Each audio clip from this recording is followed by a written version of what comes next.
ये सिर्फ जमीन की बात नहीं है, ये जल की पुकार है, जंगल की चेतावनी और एक पूरे समाज की पहचान की लड़ाई है। मैं बात कर रहा हूँ भील प्रदेश की, उस हक की जो सदियों से छीन लिया गया। भील प्रदेश की मांग क्यों जरूरी?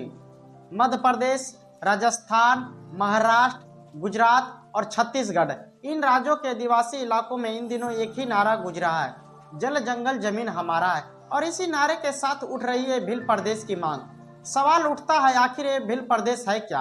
भील समाज देश की सबसे पुरानी, सबसे बड़ी आदिवासी आबादी में से एक है, लेकिन आज भी ये समाज मूलभूत अधिकारों के लिए संघर्ष कर रहा है।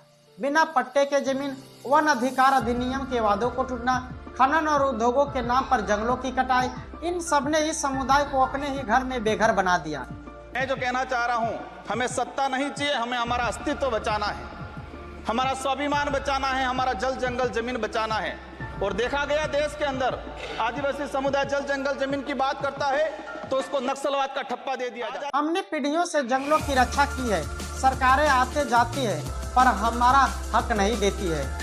अब हम अपने भील प्रदेश की मांग कर रहे हैं ताकि हमें पहचान भी मिले और अधिकार भी। तो ये सवाल है कि क्या संविधान के अनुच्छेद 244 5वीं अनुसूची में जो अधिकार आदिवासियों को दिए गए हैं उन्हें सिर्फ कागज पर छोड़ दिया गया है?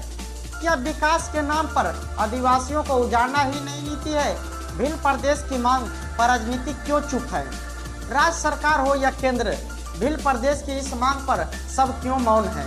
क्यों जब कोई उद्योगपति हजारों एकड़ जमीन मांगता है तो सरकार दौड़कर एमओयू साइन करती है, पर जब भील समाज पर जल जंगल जमीन की बात करता है तो एफआईआर, लाठीचार्ज और गिरफ्तारी होती है। इस आंदोलन का एक ही पहलू है, शिक्षा, स्वास्थ्य और रोजगार की बदहाली।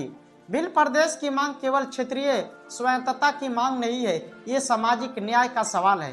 जब तक इस देश के आखिरी व्यक्ति की आवाज सुनी नहीं जाएगी तब तक लोकतंत्र अधूरा है।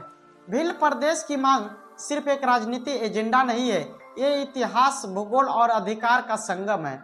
और हम इस आवाज को आपके सामने लाते रहेंगे क्योंकि सवाल पूछना हमारा धर्म है और जवाब